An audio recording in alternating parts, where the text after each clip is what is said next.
Hey, what's up mga kaballers? Maligayang pagbabalik sa aking channel. Halina't pag-usapan natin ang balita patungkol sa pagpunta ni Jimmy Butler sa kupunan ng Golden State Warriors. At ang balita naman patungkol sa ayaw na nga daw po mga kaballers ni Brandon Ingram manatili sa New Orleans Pelicans. Tara na't pag-usapan natin yan dito sa Basketball Hot Shots.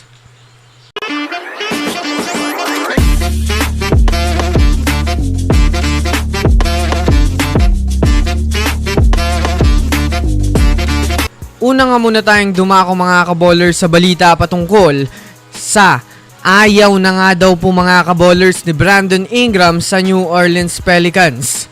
Alam naman nga natin mga kaballers na sobrang maingay nga po ang pangalan ni Brandon Ingram sa loob ng trade market. Kahit man nga po mga kaballers mayroon nga itong injury ngayon, ay masasabi nga natin na marami pa rin mga teams ang gustong kumuha sa kanya ngayong season.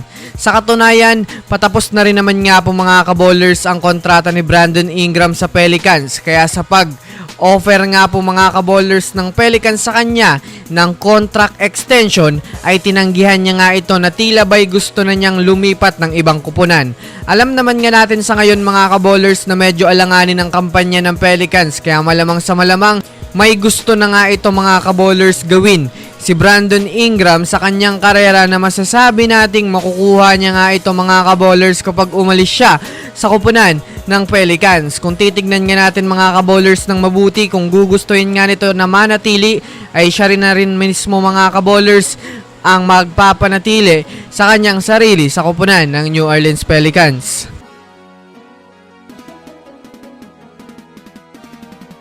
Samantala, dumako naman tayo mga kaballers sa balita patungkol sa pagpunta ni Jimmy Butler sa Golden State Warriors. Well, sa ngayon nga po mga kaballers ay pumayag na ang kupunan ng Miami Heat na tignan ng mga mai-offer ng mga kupunan ngayong available na si Jimmy Butler. Kung matatandaan nyo nga po mga kaballers, matagal-tagal na rin naman nga pong nagbigay interes ang Warriors kay Butler. At nagpangako nga ito na ipupush nila ang kanilang plano na kunin si Butler ngayon sa Miami Heat.